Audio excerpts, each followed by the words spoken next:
Hey, y'all, and welcome to Roleplay Roundtable. It's Drake Lionheart. Most people call me Lion. I use they, he pronouns. I'm very excited to be here alongside. Hi, everybody. I'm Zach. I use he, him pronouns, and we are incredibly excited to be joined by another wonderful creator, second one. Chrys, thank you so much for joining us on Roleplay Roundtable. Hey, it's great to be here. I'm really excited to talk to you all. I'm sorry that it's been such a nightmare to set this up because it's been like scheduling conflict after scheduling conflict. I think we've been talking for like over a month at this point. We made it work. But We got it. we made it work. Yeah. I'm really excited to be here. Defy the Gods looks really cool, and I'm excited for that to come out and to see what's going on with it. So before we really dive into Defy the Gods, though, do you want to tell the audience a little bit about who you are and what you're doing in the space? Sure. Yeah. Right. So my name's Chrys Sellers, and I use they them pronouns. And I'm my first game was a GM-less story game called Raccoon Sky Pirates, where you fly a ship made of trash to a suburban house and steal everything you can before the lights come on. And that Love that. people had a lot of fun with that. They're really gratified by that response. Um, and now I've coming out with my second game, Defy the Gods. I'm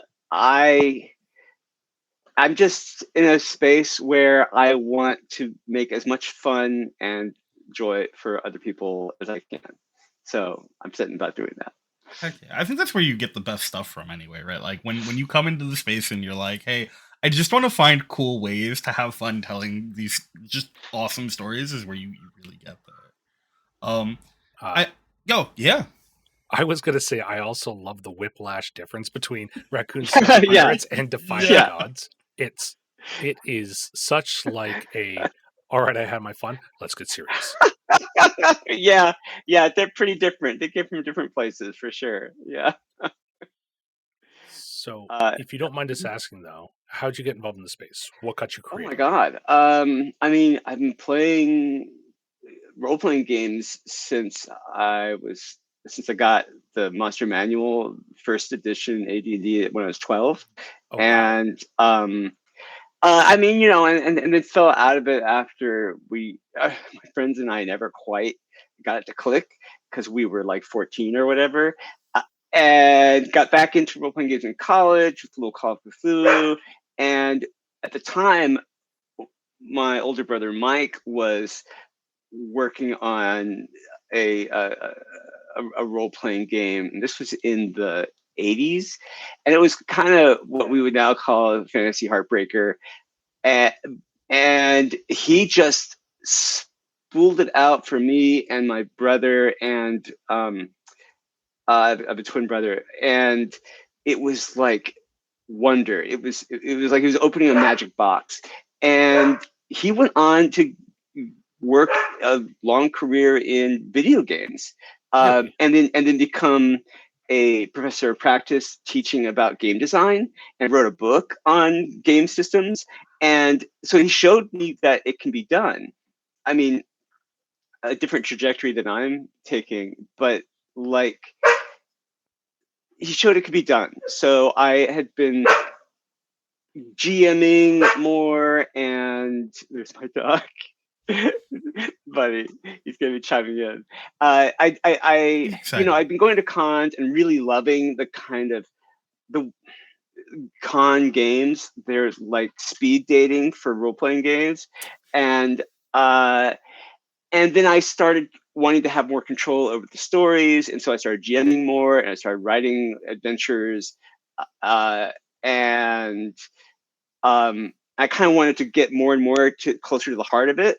And I think that's what led me to be like, no, I'm just going to publish my own things with the support of this great group that I have here in Columbus, Ohio, called Story Games Columbus, that really fostered my initial fumbling attempts to Raccoon Sky Pirates and helped me get that off the ground.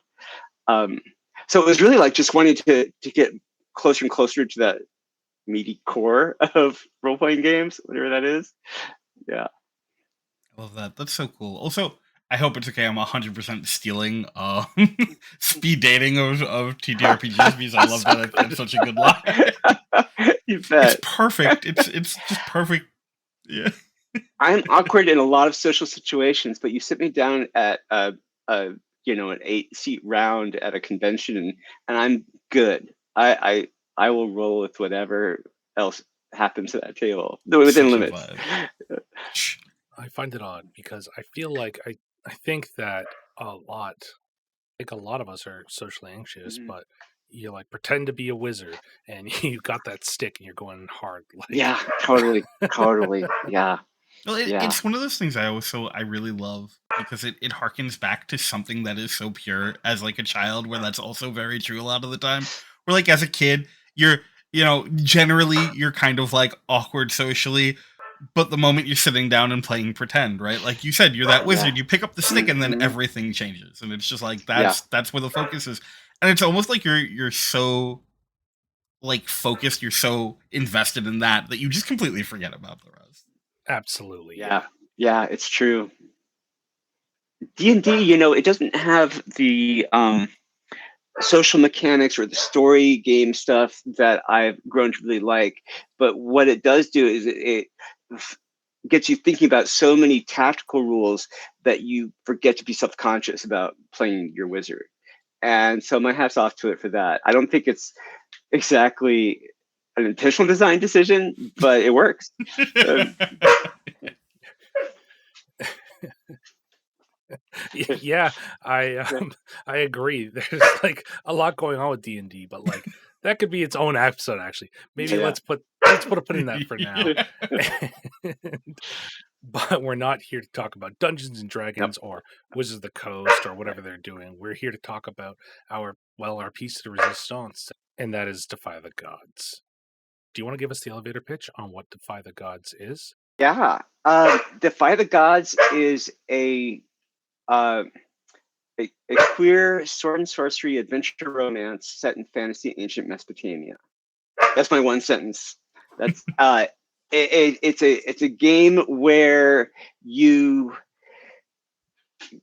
go on a wild ride and have disastrous romances with other characters, win people's hearts, give your heart to other people, and slowly ascend to a monstrous godlike destiny. This is already maybe my favorite game of all time. You're very kind, but it's only your second episode, so. But no, yes, yeah, it's my favorite game of all time for sure. But anyway, of course, it's mine. Yeah. So when it comes to the game, just peeking behind the curtain a little bit, is it like is the system built sort of from the ground up? Do you have a system already in place? Yeah, I went through a lot of systems before I was like, okay, no, this is going to be my Powered by the Apocalypse game. So it is based on Powered by the Apocalypse with some variations. Uh, I'm not into the you have 4 stats. I mean, you have stats, but they're epithets. They're phrases that describe who you are, and you assign them different worths. Uh, and you um, I'll, I'll, I'll just say a few things about it. What I really love about Powered by the Apocalypse games is the way they focus the gameplay on really emotional moments, like exactly drive you to emotional moments and things I never would have stumbled upon in a more tactical game or a trad game.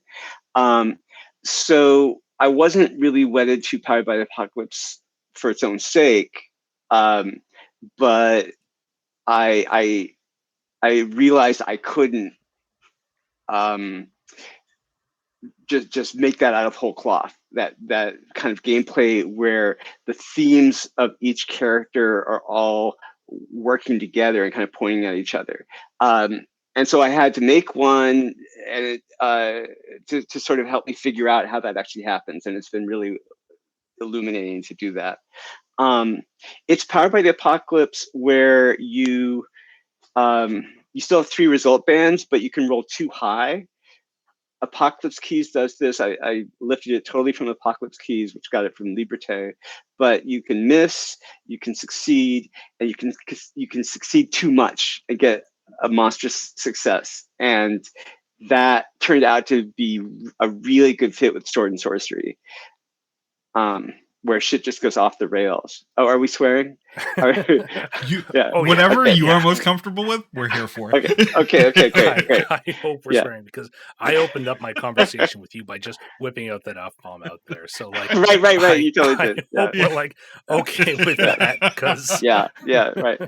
Anyway, so shit goes off the rails, and you just get more than you expected. It's like Conan running through the Tower of the Elephant while it's falling apart around his ears. It's that kind of thing. It's like Clash of the Titans, where you shine the Gorgon at the Kraken, and the Kraken just falls apart in chunks of stone. And it can be not what you wanted, but it's a very like I said, monstrous success, a burning success. Anyway, so I started with that. I started with that chassis, and with borrowing a lot of stuff from Apocalypse Keys. I say started with that, ended up being the foundation after I had tried a whole bunch of other things. At one point, it was going to be a bag builder, like different colored tokens in a bag. And one day I'll make a game like that. But it turns out the probabilities are actually really hard to make work. That makes sense. But yeah. Anyway, so fortunately, I think it also gives players a place to start from, because it is so familiar. Now, I'm guessing those monstrous successes is that terrible potential that you've talked about. Mm-hmm. Yeah. Could you just expand on that a little bit? Yeah. Because this game sounds like it has some messy entanglements between you and your friends. Yes. But also your dice could be your enemy too, and I love that. Yeah, it's got this upward doom spiral where you are getting in messy entanglements with your friends, and with other people, and it's pulling a lot of the flirtation stuff from Thirsty Sword Lesbians, where you can turn somebody else on or charm them, and they didn't realize they were attracted to you, but now they are, and that can get, you can roll too high with that too, and that can get out of control. But you end up having this web of relationships with people where there's literally a currency of hearts that you're giving to people or winning from other people.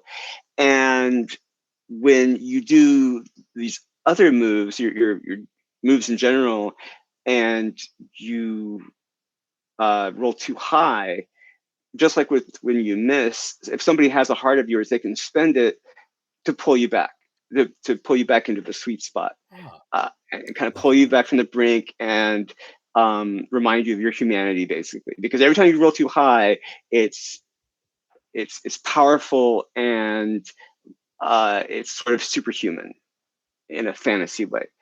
So it's like it's a moment where you forget yourself a bit and become a little bit more like a god.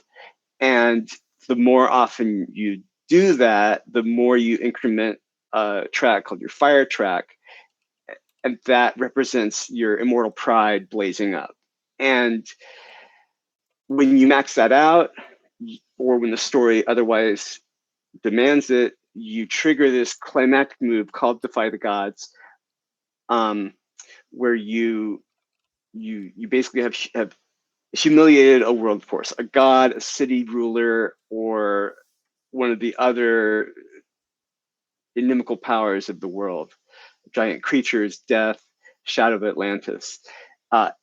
And that moment, you're rolling plus your fire, and it could be a miss.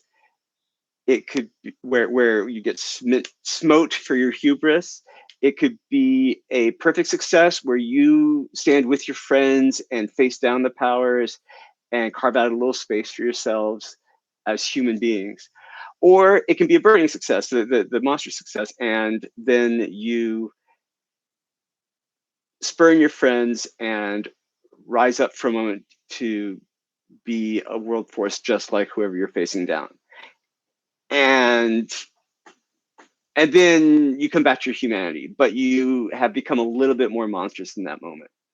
When that happens, you get a new move that's really powerful, but that you have to mark fire to use, so it accelerates your spiral.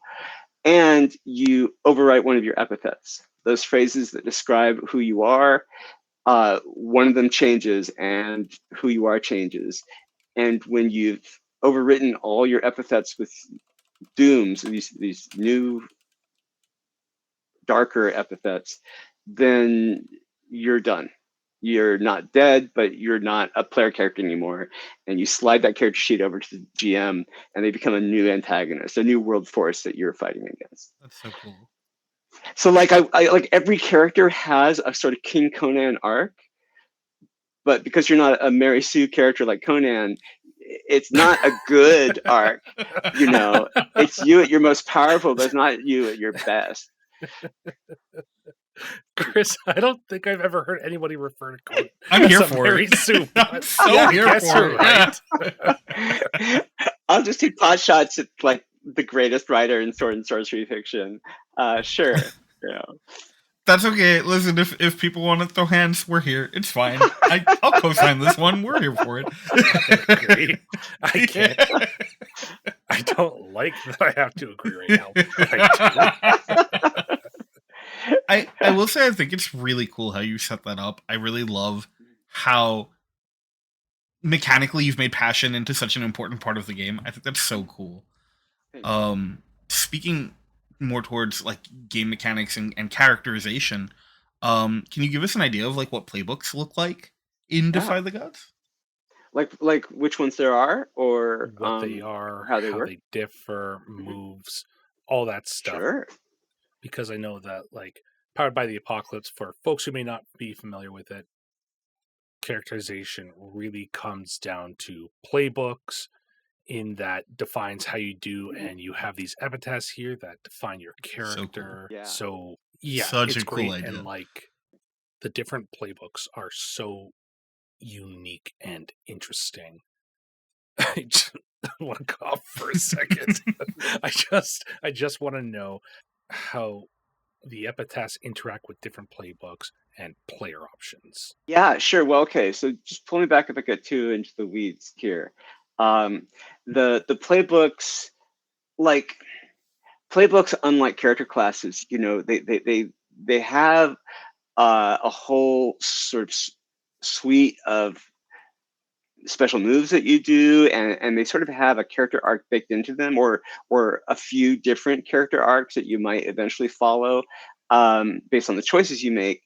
So it's really a lovely little story kit. And in this game, you have a sword fighter, a sorcerer, a sailor who's like a trickster, sort of inspired by these Ray Harryhausen Sinbad movies, or by Odysseus, also and by Odysseus, both of them. And then there's a vessel who is in a devoted relationship with a minor god that is partly inspired by Elric of Melnibone.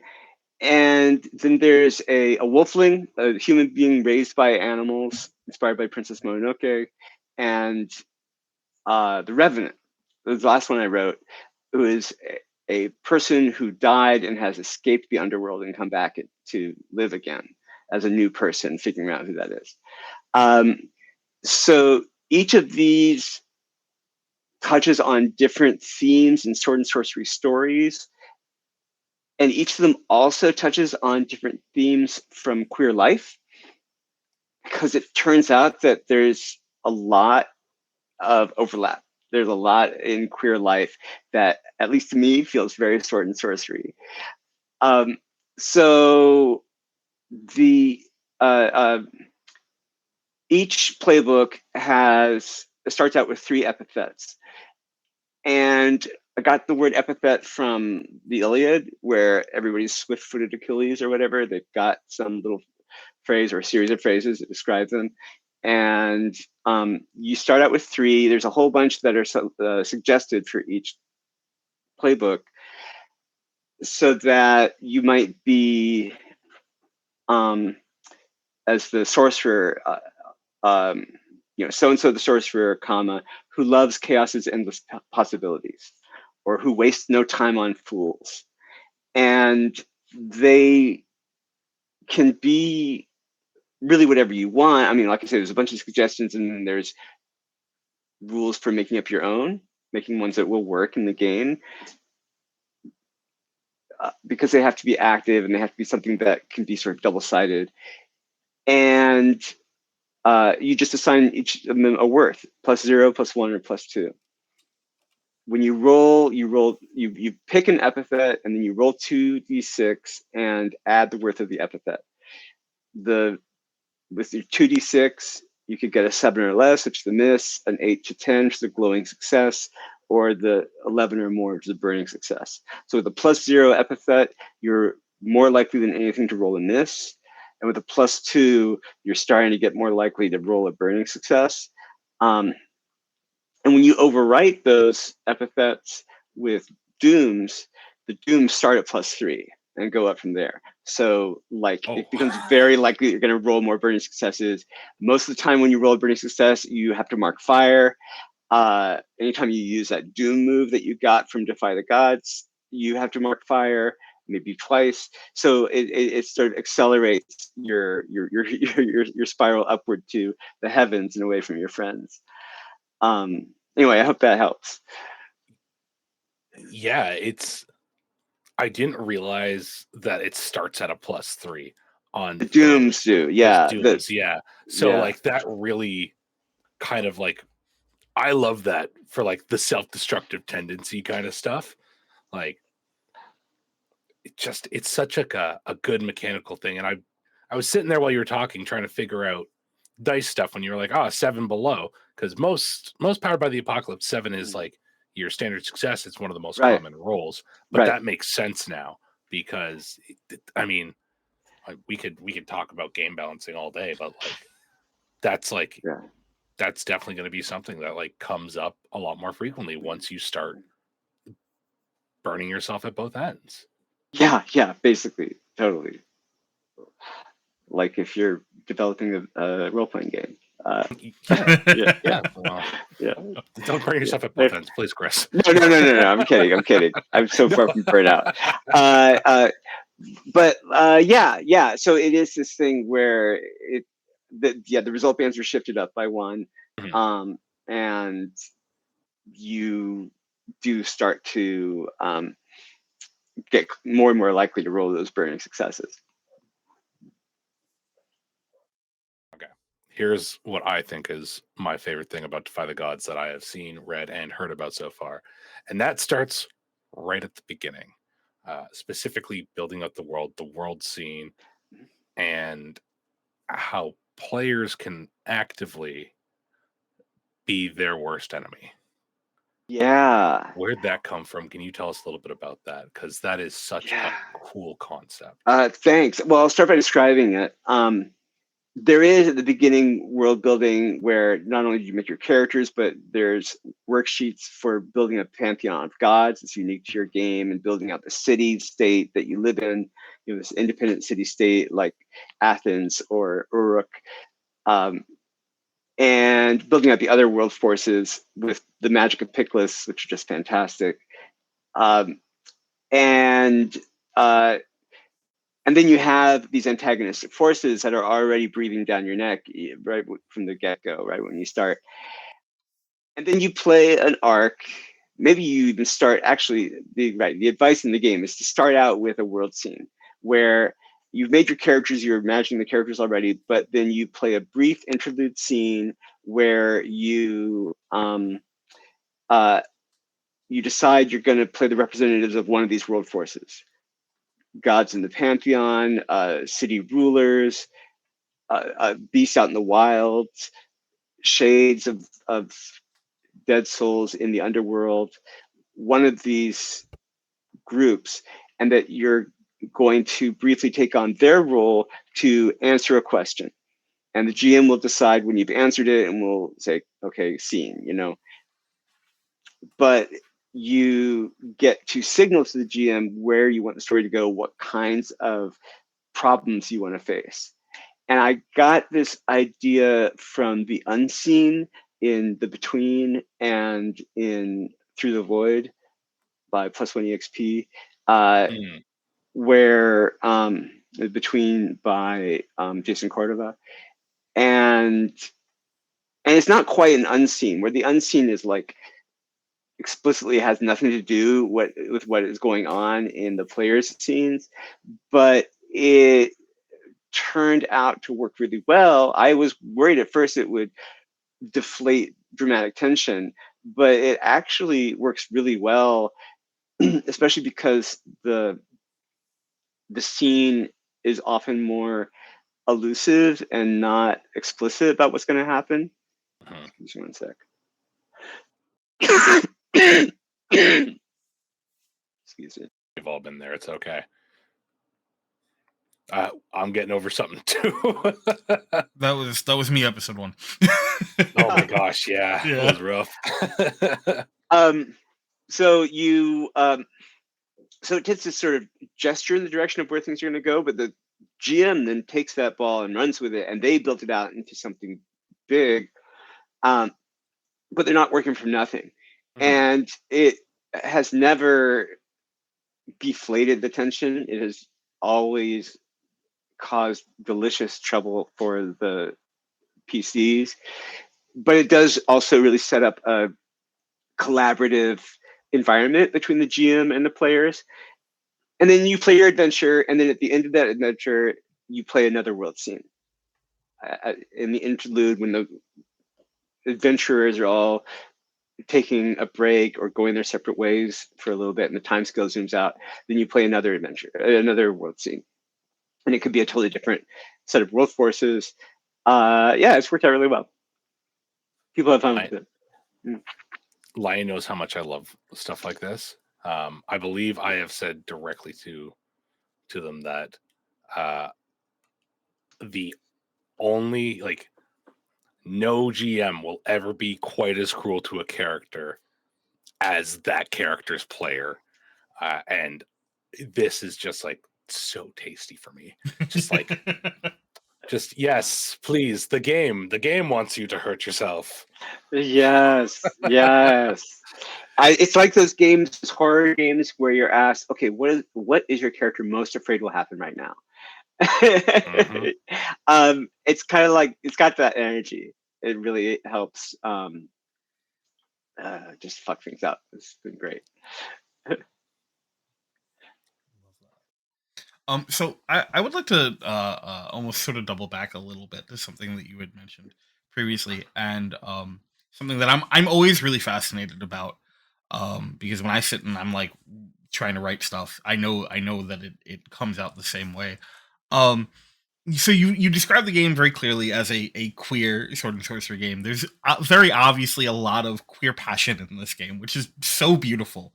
And I'd love to hear more about that. I'd love to hear about like how you have both sort of put your own experiences and how you sort of explored your own queerness through the game, because I think that's one of the most beautiful parts of any like queer game always. Thank you for asking that. So it took me a while to figure out it was going to be a queer game. There is a lot of queer romance in it. Equal opportunity romance, but there's also these themes of surviving and trying to thrive in a world that is gunning for you, where the very gods hate you and the city is trying to push you out to the margins. And clearly not an experience that we would in any way be familiar with. Right. But then, even as I was putting more and more queer juice into this game, most of the playbooks were like, okay, this is about this other archetype or character that I've met in queer life. Not about me. And it took there were little bits of me in it, but I really felt like it was mostly modeling other people. And then it took until the last playbook I wrote, The Revenant, who is, back from the dead. They're not the person they were when they were first alive, and they're not the person they were when they were languishing in the underworld, in insubstantial existence. They're not either of those people anymore, and they're exploring who they are now, and it has infinite possibility. And I'm writing this, I'm going, oh my God, it's me. Am I trans? I think I'm trans. I I think this playbook is about a trans, a baby trans, and I think it's me.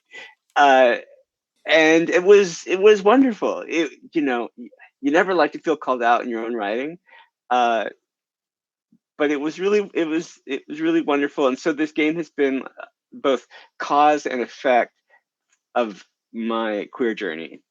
Nice. Chrys, how long have you been working on Defy the Gods? I'm not sure if we brought it up or if anybody else has, because this is like, I knew that it was important to you.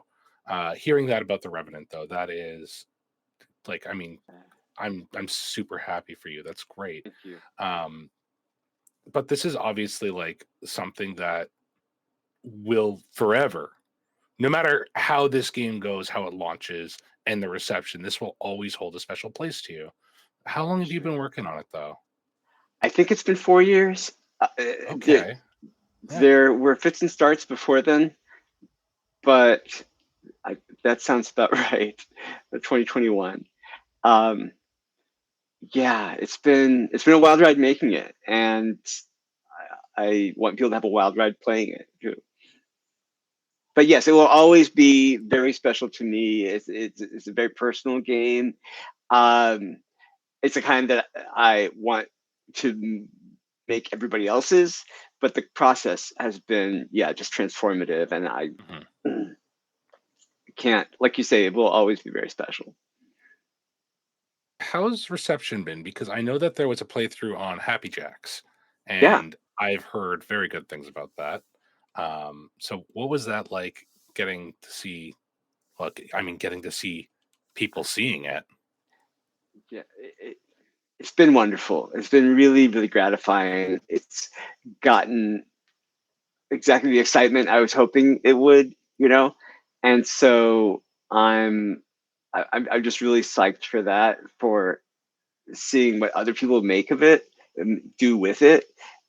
So yeah, very gratifying, and that's what I got into this for, was to see this ripple, the stone in the water ripple out to other people and have reactions I couldn't have imagined. That's been nice.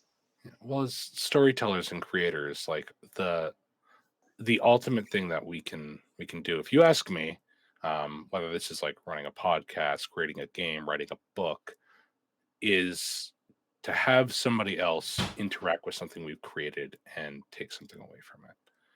100%.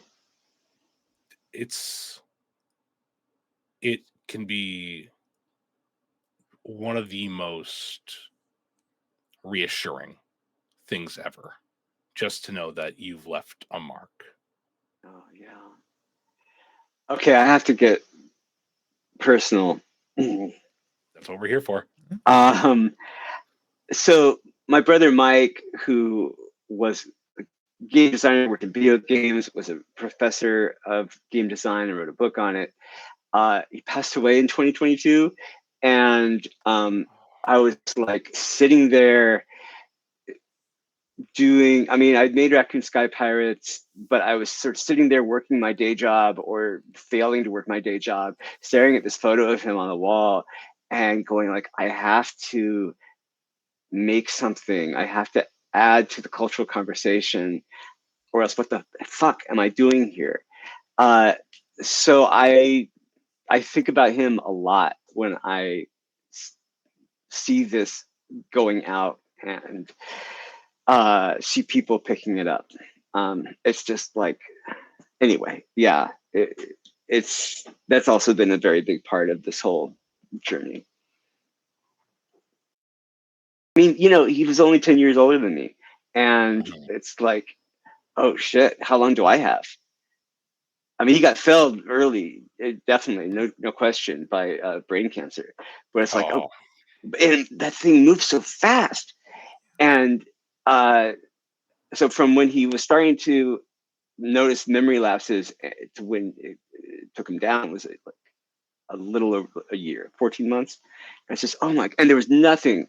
Obviously, they tried a lot, but anyway, sorry, I don't mean to get a downer, but it's like, I was just thinking, what the fuck am I doing with my life? I need to do something that I will be proud of, that I can point back at the end. And American Sky Pirates was already part of that. It was yeah. on the road. But like when I was walking the dog at night and grappling with my grief, I was thinking about what kind of game I wanted to make next, and that I wanted it to be this gonzo wild ride, that I wanted to feel full of life and to make players feel like they were engaging in something that had all the colors of life in it. Mhm. And that's how my subconscious just gradually pulled me over to Sword and Sorcery, that has this enormous palette, enormous canvas, and infinite possibility in a world that hasn't even been explored yet. Even though there's a lot of bullshit in some Sword and Sorcery, I it has this amazing juice to it, and that was the genre that could reflect this kind of embrace of life that I wanted to somehow get on the page. So I've done that to my best ability, and I'm really excited to show that to people, and hope it is this gonzo wild ride, There's like an idea of building connections in this. Like there's the relationships and all that. And one thing that I do love about this, and it's very clearly put out there for us to see, is that like you are the head of a team that's done this. So what was it like finding artists, finding people to help you out? And what's the reaction been like? How's all that? Because there's a lot, like for like a small creator, there's a lot of people who worked on this. And like kudos to you for that, because you've got like sensitivity readers, you've got like editors and artists. And first of all, audience, the art's fucking phenomenal. And I Amazing.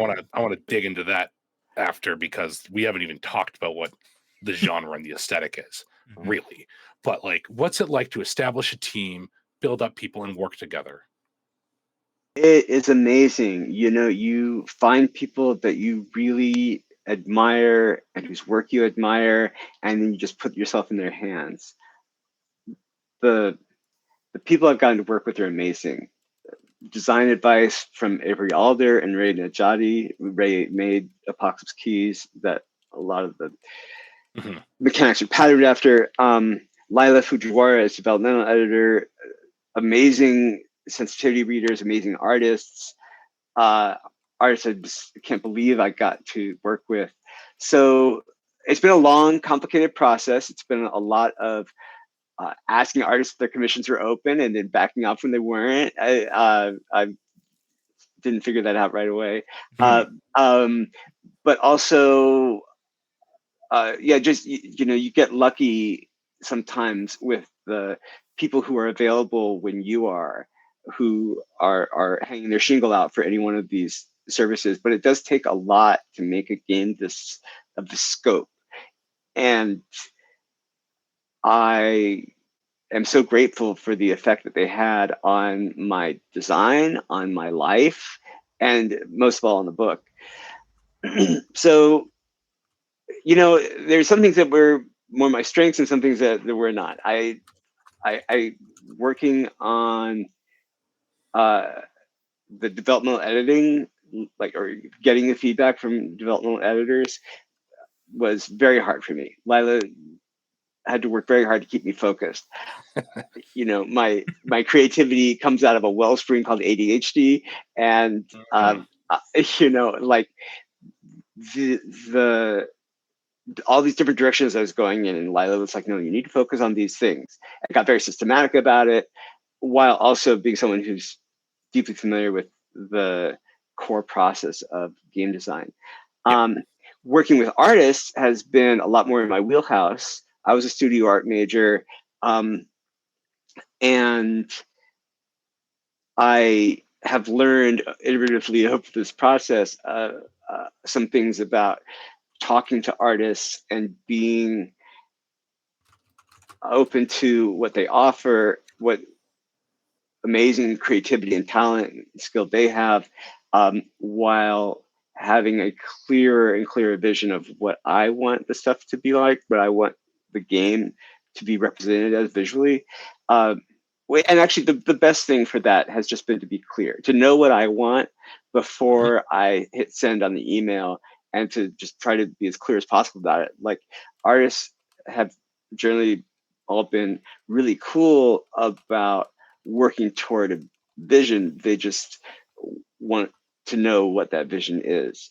And I will say about sensitivity readers and cultural consultants, is just bring them on early. I've had three, well, one who was more of a cultural consultant on the ancient Near East, because this is really based on Sumer and Babylon and other places in ancient Mesopotamia. But then two who were more sensitivity readers that just improved my writing so much, and helped me see my bullshit blind spots as a very much white person. Yeah, and you know, yeah, that them. Like, yeah. Oh God, no, I mean, you can't fix it if you don't learn, right? Like, right, totally. The more privilege you have, the more blind spots you have, and you just you just you got to be ready to get feedback. But it's so helpful to get Omar Ramadan Santiago in early, and then later in the process to get Bashir Gauss. I think I'm mispronouncing his last name, but he challenged me and helped me very much. Anyway, they're excellent. So if they're free and you're making a game, they're worth calling up. So I know it, and I do want to. I'm collecting my thoughts here because I have a lot of things I'm thinking at once about this because I'm so excited. Because so much of this is just so awesome.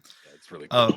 I really do appreciate, and I love how you, like you said, you very early on brought in these consultants and have this conversation, because you're right. It's so easy to like miss that or not think about it, or worse, to think about it and go, not my problem, which unfortunately happens. That's the fucking worst. Way too much and just not okay.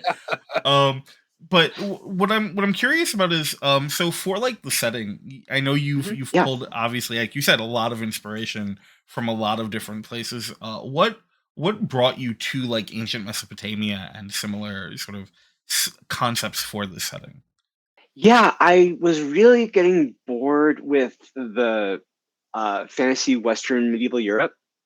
I had, it's gotten so played now that it's anyway. Yeah, we all know, like, it's a caricature of itself. And so I was looking for another setting, and when I thought about sword and sorcery, the stories that seemed to have the most atmosphere, the stuff from the Schwarzenegger Conan that I remembered, like, it seemed to be vaguely reminiscent of ancient Sumer and Babylon. And I also was having said, okay, I'm not going to do medieval Europe, as casting around again, kind of coming out subconsciously for a setting. I started to recognize that there were problematic things sneaking into my writing, because I was being very like, oh, it's just this fantasy place in the East. And then I read Orientalism by Edward Said. It's all about this feeling that people in the West get of, the exotic, and it's somewhere between Morocco and the Philippines. It's maybe from several places out there, and it's bullshit. It's terrible. Do not do this.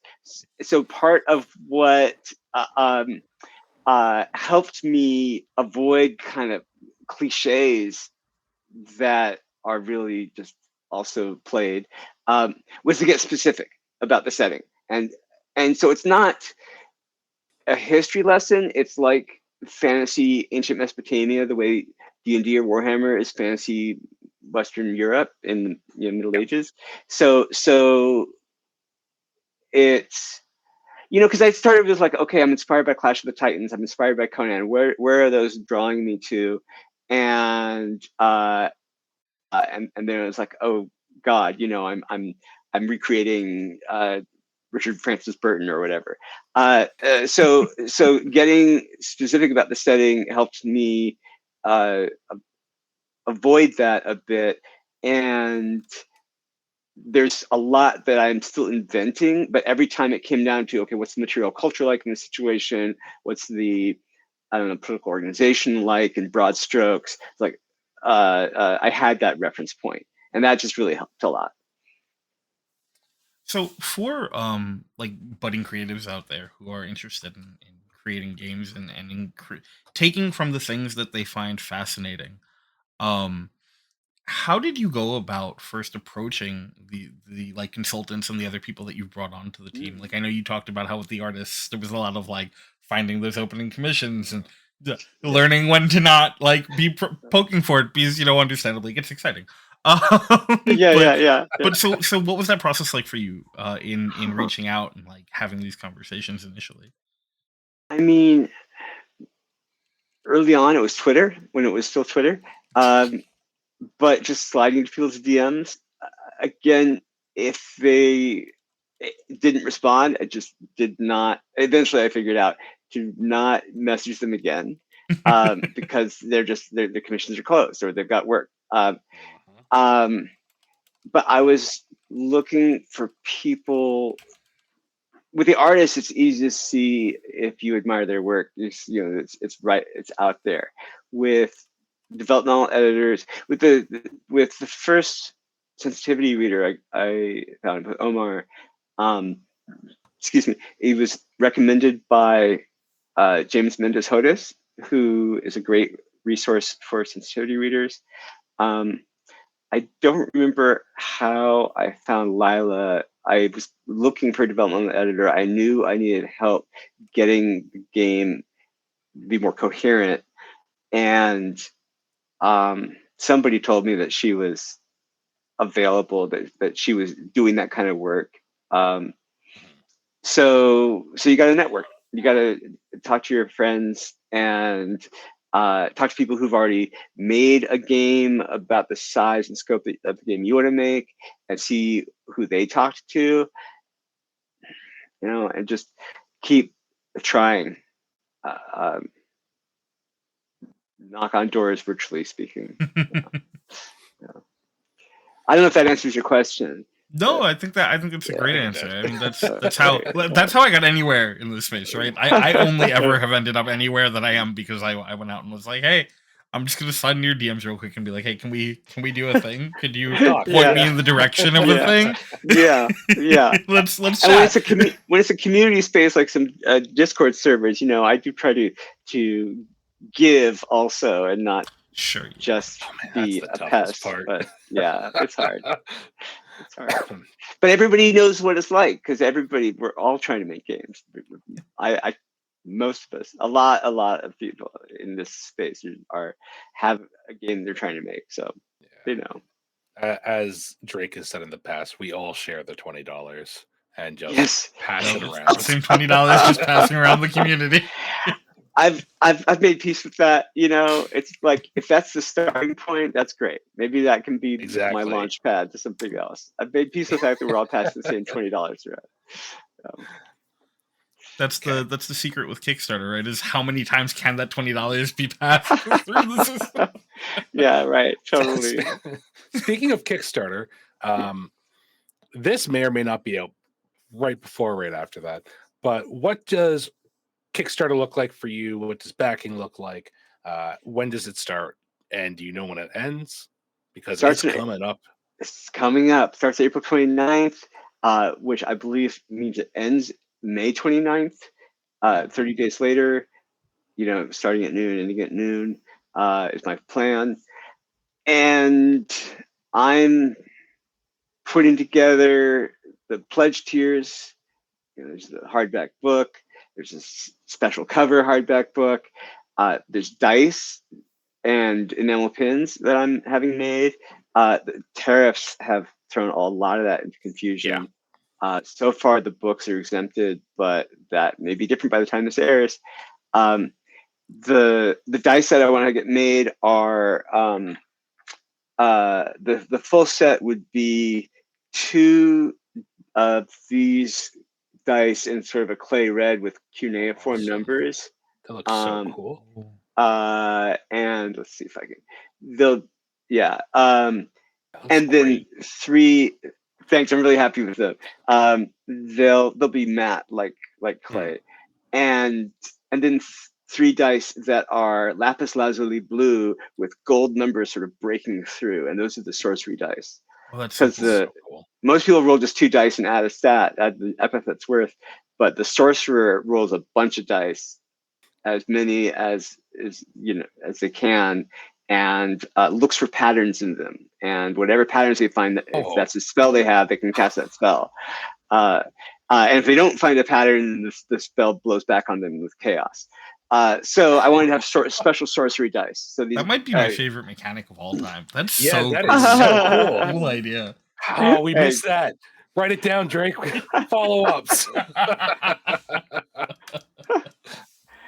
So anyway, I get those dice made, and I'm getting some enamel pins made. One that says "Defy the Gods" with that amazing logo that Chrys made. Oh yeah, layout designer Chrys, really, really talented, and a great collaborator. And then I've got a design that is an anatomical heart with a sword in front of it that is going down into an upside down crown, because it's like you're defying the powers of the world. So that will be another design for the enamel pins, and then of course there are stretch goals I want to make that I hope we can get to. I want to make a couple other playbooks. I want to make a demigod scion character, and who's like child of the gods but doesn't want to do what they want them to do anymore. And a thief, because I think a sword sorcery game should have a thief. So those are some things I want to get to. Part of me wants to make, because I used to make comics, part of me wants to make a comic book short story as a stretch goal. That is like the most work possible that I could have as a stretch goal. I think I should probably have spot gloss before that. Reach the stretch goal and we'll get gold foil on all the books. And then maybe as a final stretch goal, I'll do a comic book short story. There's a Sumerian myth that just always haunts me that I would love to adapt. I'll have to ask about that in a moment, but unfortunately we are running real short on time. Chrys, where can people find out more about you, Defy the Gods, and what you're getting up to? Is this airing before or after the launch? After, right? I would lean on probably a little bit after. Okay. On the safe side, probably a little bit after. Okay, so you can find out more about me at hecticelectron.com. You can find me on Blue Sky and Instagram and Tumblr as Hectic Electron. You can find the game on Kickstarter. It's Defy the Gods. And I'll give you all the URL. It's too long to say out.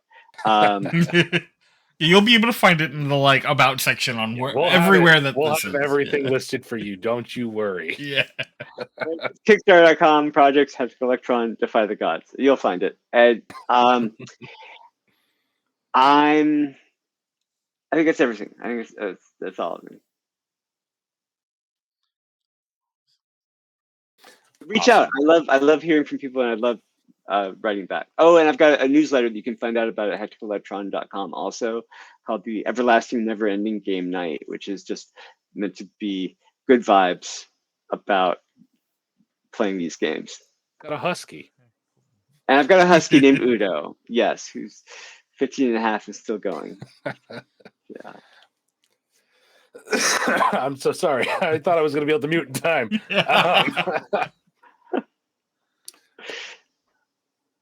Audience, you can find all of those links in the description wherever it is on this. Wherever you're watching, listening Wherever you're to, watching, wherever it'll you're be there. engaging with this content, we'll make sure that it's readily available. From us here at Tales from the Table Studios, Chrys, thank you so much for joining us. Absolutely. Thank you for having me. It's been fun.